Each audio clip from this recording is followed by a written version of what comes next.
అందరికీ నమస్కారం. కార్తీక పురాణం 24వ అధ్యాయం. అంబరీషుని ద్వాదశి వ్రతము. అత్రి మహాముని అగస్త్యునితో, ఓ కుంభసంభవ, ఈ కార్తీక వ్రత ప్రభావమును ఎంత చెప్పినను ఎంత వినను తరిమి తీరదు.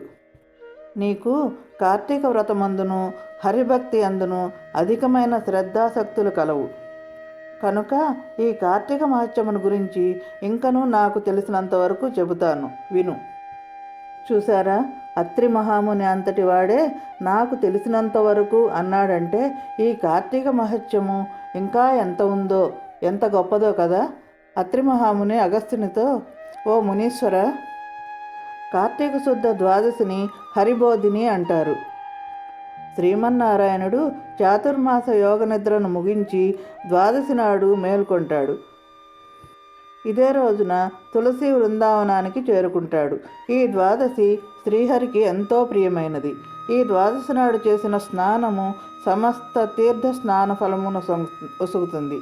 అంతేకాకుండా గంగా, గోదావరి మొదలగు నదుల్లో స్నానం ఆచరిస్తే ఎంత ఫలితం ఉంటుందో ఈ ద్వాదశి వ్రతం వలన అంత ఫలితం కలుగుతుంది.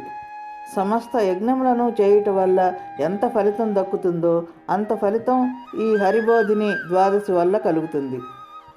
గోవిందుని మీద భక్తితో ఏకాదశి వ్రతం చేస్తే ఎంత ఫలితం దక్కుతుందో అంతకంటే ఎక్కువ ఫలితం విష్ణువల్లభ అయిన ఈ ద్వాదశి వల్ల కలుగుతుంది. ద్వాదశి నాడు చేసిన ఏ పుణ్యమైనా 1,000,000 మడుగులు అంటే 1,000,000 రెట్లు అధిక ఫలాన్ని ఇస్తుంది. ఈ శుద్ధ ద్వాదశి శ్రీహరికి మిక్కిలి ప్రియమైనది మరియు పుణ్యదినమైంది కనుక ద్వాదశి గడియలు స్వల్పంగా ఉన్నప్పటికీ విడవకుండా పారణ చేయాలి. అంతేగాని ద్వాదశి గడియలు కొంచెమే ఉన్నాయని పారణ రోజున ద్వాదశి గడియలను వదలకూడదు.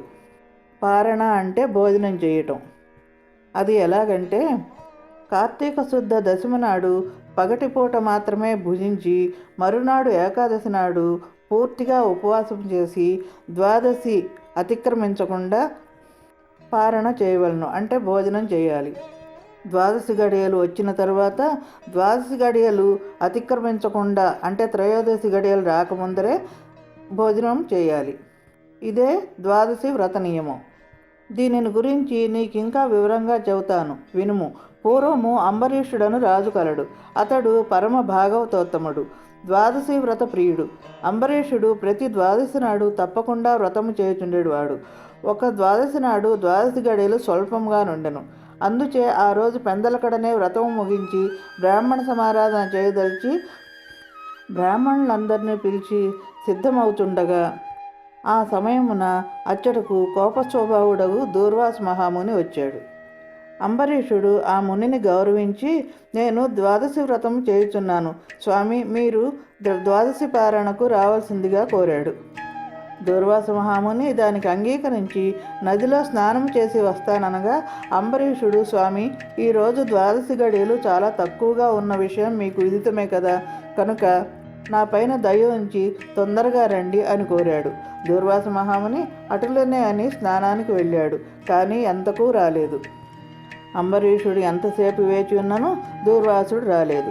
ద్వాదశి గడియలు దాటిపోతున్నాయి. అందుచేత అంబరీషుడు తనలో తాను ఇట్లా అనుకుంటున్నాడు, ఇంటికొచ్చిన దూర్వాసుని భోజనమునకు రమ్మంటిని. ఆ ముని నదికి స్నానమునకు వెళ్ళి ఇంతవరకు రాలేదు. బ్రాహ్మణుడుకు ఆతిథ్యమిత్తునని మాట ఇచ్చి భోజనం పెట్టకపోవటం మహాపాపము. అది గృహస్థునకు ధర్మం కాదు. ఆయన వచ్చే వరకు ఆగితిన ద్వాదశి గడియలు దాటిపోతాయి, వ్రతభంగం అవుతుంది. ఈ ముని మహాకోప స్వభావం కలవాడు. ఆయన రాకుండా నేను భుజించినట్లయితే నన్ను శపించుతాడు. నాకేమీ తోచుకున్నది. బ్రాహ్మణ భోజనం అతిక్రమించరాదు, ద్వాదశి గడియలు మించిపోకూడదు. గడియలు దాటిపోయిన పిదప భుజించిన ఎడల హరిభక్తిని వదిలిన వాడు నవ్వుతాను. ఏకాదశి నాడున్న ఉపవాసము నిష్ఫలమవుతుంది. ద్వాదశి విడిచి భుజించిన భగవంతునకు అంటే త్రయోదశి గడియల్లో భుజిస్తే భగవంతునికి కోపం వస్తుంది. భోజనము చేస్తే దూర్వాసునికి కోపం వస్తుంది. ఉపవాసమందు ఏకాదశిని విడవరాదు, అట్లే పారణ యందు ద్వాదశిని విడవకూడదు. ద్వాదశిని విడిచినచో హరిభక్తి మానిన వాడగును. అంతేకాకుండా ఈ ద్వాదశి నియమమును నేను విడనాడిన అంటే అతిక్రమించిన ఎడల వెనుకటి జన్మమందు చేసిన పుణ్యమంతయు నశించిపోతుంది, దానికిక ప్రాయశ్చిత్తమే లేదు అని ఆలోచించి బ్రాహ్మణ శాపమునకు భయం లేదు. ఆ భయమును శ్రీ మహావిష్ణువే పోగొట్టగలడు. కావున నేను ద్వాదశి గడియల్లో భోజనం చేయటమే ఉత్తమము. అయినను ఈ ధర్మ సంకటాన్ని సర్వజ్ఞులైన పెద్దలతో ఆలోచించటం మంచిది కదా అనుకొని అక్కడున్న పండితులతో, ఓ పండిత శ్రేష్ఠులారా, నిన్నటి దినమున ఏకాదశి ఒకటి చేసా నేను కటిక ఉపవాసము ఉంటిని. ఈ దినమున స్వల్పముగా మాత్రమే ద్వాదశి గడియలున్నవి. ద్వాదశి వ్రతం ఆచరిస్తున్నాను కనుక ద్వాదశి గడియల్లోనే భుజించవలసి ఉన్నది. ఇంతలో దూర్వాస మహాముని ఇచ్చేశారు. ఆ మహామునిని నేను భోజనములకు ఆహ్వానించాను. అందులకు ఆయన అంగీకరించి నదికి స్నానార్థిగా వెళ్ళి ఇంతవరకు రాకుండెను. ఇప్పుడు ద్వాదశి గడియలు దాటిపోతున్నవి. బ్రాహ్మణుని వదిలి ద్వాదశి గడియల్లో భుజించవచ్చునా, లేక వ్రతభంగమును సమ్మతించి ముని వచ్చే వరకు వేచి ఉండవలెనా? ఈ రెంటిలో ఏది ముఖ్యమైనదో తెలుపవలసింది అని కోరాడు.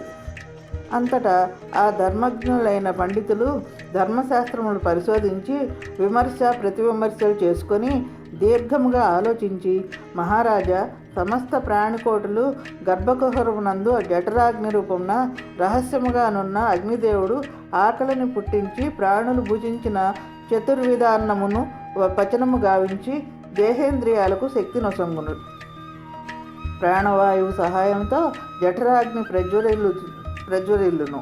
అది చెలరేగిన క్షుద్బాధ దప్పిక కలుగును. ఆ తాపము చల్లార్చవలనన్న అన్నము గాని నీరు గాని పుచ్చుకొనవలను. శరీరమునకు శక్తి కలుగజేయువాడు అగ్నిదేవుడు. దేవతలందరికంటే అధికుడై దేవపూజ్యుడైనాడు. ఆ అగ్నిదేవుని అందరూ సదా పూజింపవలెను. గృహస్థు ఇంటికి వచ్చిన అతిథి కడజాతి వాడైనను భోజనమెడుదునని చెప్పి వానికి పెట్టకుండా తినరాదు. అందులోనూ వేదాంగ విశారదుడును మహాతపస్శాలియు సదాచార సంపన్నుడును అయిన దూర్వాస మహామునిని భోజనమునకు పిలిచి వానికి పెట్టకుండా తాను భుజించడం వలన మహాపాపం కలుగుతుంది. అందువలన ఆయుక్షీణం కూడా కలుగుతుంది. దూర్వాస మహాముని అంతటి వాడిని అవమానపరిచినందుకు పాపము సంప్రాప్తమగును. ఆ విధముగా బ్రాహ్మణుని అవమానించువాడు ఆయువును, ఐశ్వర్యమును, కీర్తిని, ధర్మమును కోల్పోవును. బ్రాహ్మణులు దేవతలతో సమానమైన వారు. అట్టి బ్రాహ్మణులను తిరస్కరించువారు స్వర్గమును కూడా కోల్పోతారు. దూర్వాసుడు అన్నచో మహాతపస్సంపన్నుడు. అట్టి బ్రాహ్మణోత్తముని అవమానించుట కొరివితో గోక్కొనటం వంటిది. దూర్వాసుడు ద్వాదశి పారణకు వచ్చేదనని రాకపోవటం తప్పే, అయినను అతనిని అవమానించరాదు. అట్టి పాపానికి ప్రాయశ్చిత్తమే లేదు. అట్లా అని ద్వాదశి పారణం వీడినేడల ఏకాదశి ఉపవాసమునకు భంగము కలుగును. ఏకాదశి త్యాగమునకు కూడా ప్రాయశ్చిత్తం లేదు. బ్రాహ్మణుని అవమానించకూడదు, ద్వాదశి పారణ వీడకూడదు. రెండును సమాన బలము కలిగి ఉన్నవి. ఇందు విడవ తగనిదేదో మాకు తోచటలేదు అని చెప్పిరి. చూశారు కదా, గొప్ప గొప్ప పండితులే ఈ ధర్మ సందేశాన్ని తీర్చలేకపోయారు. ఇప్పుడు పాపం అంబరీషుడు ధర్మ సంకటంలో పడ్డాడు కదా. అంబరీషుడు ఏ నిర్ణయం తీసుకున్నాడో దాని పర్యవసానం ఏమిటో 25వ అధ్యాయంలో తెలుసుకుందాం. ఓం నమః శివాయ. ఓం నమః శివాయ. ఇట్లు స్కాంద పురాణాంతర్గత వశిష్ఠ ప్రోక్త కార్తీక